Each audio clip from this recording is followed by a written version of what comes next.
Oke, Assalamualaikum warahmatullahi wabarakatuh, teman-teman Rizky Channel. Ketemu lagi bareng saya Rizky.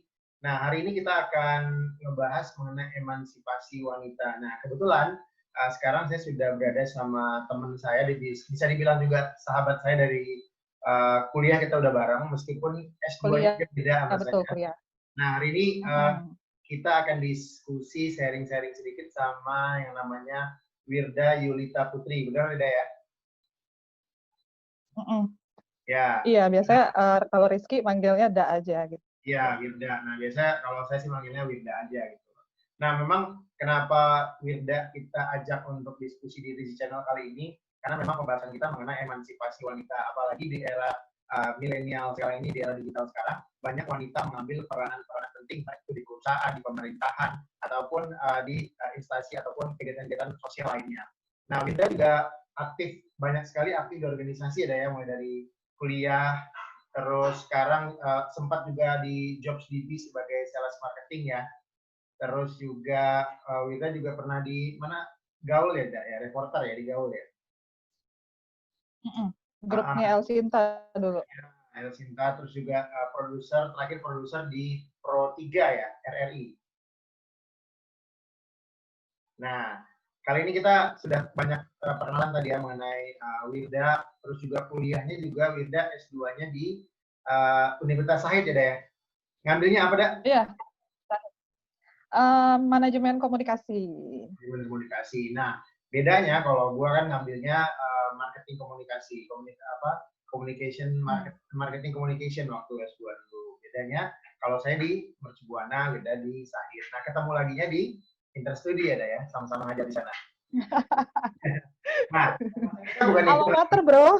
Nah, Alma mater kita, bro. kita ya. Nah, pembahasan kita hari ini gini dah.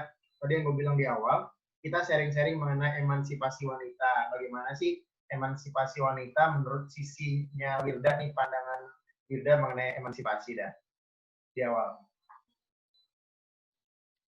Klasik banget ya kalau pengertian emansipasi kalau zaman dulu itu kan ada kata kesetaraan di situ. Tapi kalau menurut gue kesetaraan atau keadilan. Adil dalam artian harusnya lo bisa mempunyai itu tapi lo nggak dapet. Nah di situ makanya harus ada emansipasi. Tapi kalau sekarang 2020 emansipasi menurut gue ya lebih kepada ini loh, apa yang bisa lo lakukan dengan tidak meninggalkan jati diri lo sebagai seorang perempuan. Itu aja sih sebenarnya. Oke. Nah, sekarang kan banyak tidak para wanita yang jadi bos, jadi manajer, produser, jadi orang-orang hebat lah di luar sana. Nah, menurut lu seperti apa sih peranan wanita sekarang dalam berbagai aspek bidang baik itu ekonomi, politik, sosial, dan budaya sekarang? Yang pasti kiprahnya tuh udah gede banget ya. Terima kasih juga buat orang-orang yang dari mulai kita belum ada sampai sekarang tuh memperjuangkan supaya perempuan tuh bisa berkiprah besar. Kalau menurut gue perempuan-perempuan yang jadi hebat gitu, ya gue seneng, bangga gitu. Tapi gue sebenarnya lebih seneng lagi gini, bahwa lo tuh perempuan, lo harus bangga ketika lo jadi perempuan. Jadi sehebat apapun lo, jangan meninggalkan jati diri lo atau kodrat lo sebagai perempuan. Dalam artian gini ya Ki ya, tadi kita sebelum rekaman kan lo nanya udah siap apa belum gitu ya, terus gue bilang gue nyuci piring dulu nih Ki, gitu gak sih? Ya. Terus lo bayangin dong kalau gue meeting kita bahas inflasi, tiba-tiba sorenya gue harus ke pasar tradisional dan udah pakai sendal jepit, celana gitu, gitu. Oke. Jadi ya gitu loh. Sehebat apapun lo, tetap jangan ninggalin aslinya tuh lo tuh kayak gimana gitu. Karena justru itu yang menurut gue lo tuh spesial gitu. Gitu. Bebannya itu asiknya tuh gitu bahwa kita bisa jadi siapapun tapi akan lebih senang lagi kalau jadi perempuan yang kembali lagi ke jati dirinya gitu. Asik kok jadi kayak gitu. Jadi kalau ada yang bilang ladies first gitu kan, emang lo mau segala sesuatu yang lo duluan gitu. Benerin genteng ladies first, lo duluan benerin genteng gitu kan. Kan lo ladies first, kan emansipasi. Lo angkat dong galon gitu. Men, nggak kayak gitu juga artinya gitu. Jadi Nah, apapun lo di luar, lo balik lagi gitu ya. Lo ya, seorang ya tidak perempuan yang banyak di spesial. masyarakat ya, di tengah masyarakat itu masih muncul istilah gini udah ngapain sih cewek atau perempuan wanita tuh kuliah tinggi-tinggi toh balik-baliknya ke dapur juga gitu loh. Nah, pandangan lo apa sih mengenai mengenai omongan seperti itu gitu? Sorry ini sebenarnya nih suara lu agak kecil ya, Ki, ya? Makin Kecil lama ya? makin kecil, Ki. Udah jelas Heeh, belum makin lama. suaranya? Oke, Nah, lumayan. Oke. tadi gue tanya ke lu, kan ada kata-kata omongan orang tuh dari zaman dulu kita sering dengar, ngapain cewek, perempuan atau wanita tuh kuliah tinggi-tinggi, S2, S3 atau jadi sesuatu, toh balik-baliknya ke dapur juga gitu loh. Nah, pandangan lu mengenai omongan seperti itu apa sih, Dak? Gini, semua orang itu ketika dia melontarkan sesuatu dari mulut ya, dia pasti punya background atau sesuatu yang membuat dia termotivasi untuk membicarakan itu, ya nggak sih? Oke, ya. Kayak misalnya adalah, misalnya lo dibesarkan dengan ibu yang terbiasa di rumah, dan itu Nah, baik-baik aja gitu kan, ya, baik-baik aja gitu. Pasti lo punya role model, lo pengen misalnya istri lo atau mungkin anak perempuan lo ya, kayak gini hidup kok bahagia, damai-damai aja gitu. Ngapain lo sekolah tinggi-tinggi? Tapi ya, kalau menurut gua, sekalipun lo di dapur, lo jadi di dapur itu yang ada knowledge. Misalnya gini ya, Ki ya, siapa bilang orang di dapur itu nggak ada sesuatu yang dipertimbangkan atau nggak ada ilmunya. Kayak misalnya gini, perhitungan di dapur ketika lo masak. Kalau lu nggak asal masak, lo nggak ada pertimbangan sesuatu. Misalnya gue harus membeli, gue masak jahenya misalnya 500 gram. Padahal gue tuh cuma pakai 100 gram. Sisanya gue mau apain? Gitu.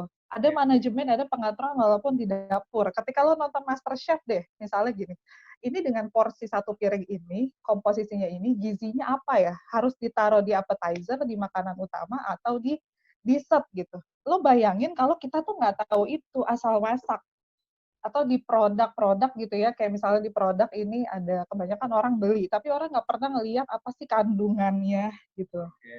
Jadi menurut gue sekolah itu nggak akan mungkin sia-sia gitu. Jadi kalaupun lo mau turun ke dapur, jadi lo turun ke dapur yang educate, lo tahu apa yang harus bisa dimakan sama keluarga lo, ekonomi soal harga, pengaturan sampai jam makannya itu juga harus diatur. Lo bayangin kalau lo nggak tahu apa-apa dan lo asal masuk dapur gitu. Ya. Itu pasti beda deh, pasti beda. Berarti dulu nggak setuju ya dengan istilah atau omongan orang, ya buat apa wanita itu harus sekolah tinggi-tinggi ya. Memang benar juga sih. Ya tugasnya ya wanita kan nanti mendidik anak di rumah. Kalau dia tidak punya ilmu kan juga sulit ya bagaimana mendidik anaknya bisa pintar kan. Sedangkan ibunya nggak banyak tahu informasi, nggak banyak tahu perkembangan dunia sekarang ataupun ilmu-ilmu yang lain yang berkembang di era teknologi sekarang kan. Nah, jadi banyak ya teman-teman gue juga yang akhirnya ketika dia merit, punya anak satu, dua gitu, Ki, dia akhirnya memutuskan totally jadi ibu rumah tangga. Menurut gue itu Oke, pilihan iya gitu ya. Yang banyak. gue nggak suka adalah ketika lo memilih sesuatu, lo merendahkan pilihan perempuan lain, Oke, gitu loh. Siapa bilang ketika di dapur atau di rumah itu menyenangkan nggak juga, Ki.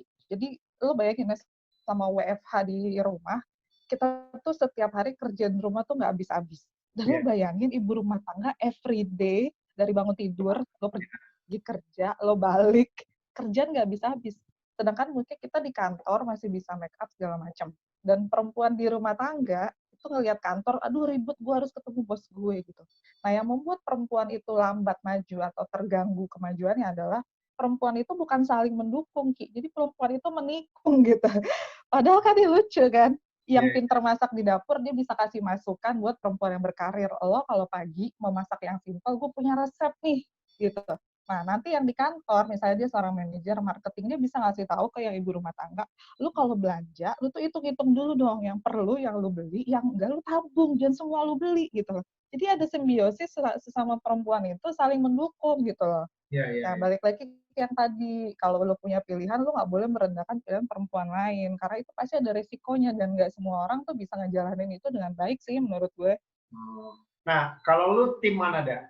Maksudnya ada artian gue nanya gitu, lu yang hanya memilih untuk berumah tangga apa di rumah jadi ibu rumah tangga atau wanita karir atau yang mana lu? Ada pilihan lain? Gue memilih dua-duanya. Gue memilih Dua-duanya. dua-duanya. Mm-hmm. Karena gue sendiri Alasannya? besar di keluarga yang kerja dan juga berumah tangga. Dan gue ngerasain gini ya, gue nggak tahu kalau anak-anak lain yang tumbuh besar dengan seorang ibu yang bekerja. Jadi Nyokap gue tuh dulu kerja, Ki. Nyokap gue kerja,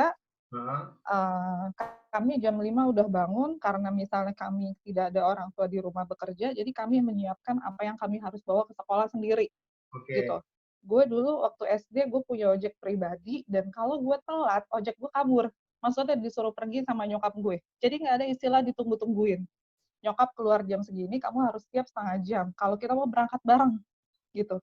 Dan akhirnya gue antar ke sekolah, gue sampai rumah, gue jadi harus tahu sampai rumah tuh biasanya nyokap gue tempel sesuatu di tembok gitu, jam segini ngapain, jam segini ngapain, jam segini ngapain. Jadi ketika nyokap gue pulang, rumah udah beres gitu. Nah itu yang gue bilang, ketika misalnya lo sekolah, tanda kutip, kalau misal datang ke sekolah dengan benar, memperhatikan, lo pasti terorganize dengan baik gitu. Jangan lo ngambil kiblat perempuan yang di luar, yang tanda kutip mohon maaf berantakan gitu loh. Menjunjung karirnya, gue capek, gue sibuk, gue banyak kerjaan di rumah lah. Lu mau gajinya, lu nggak mau resikonya. Ya.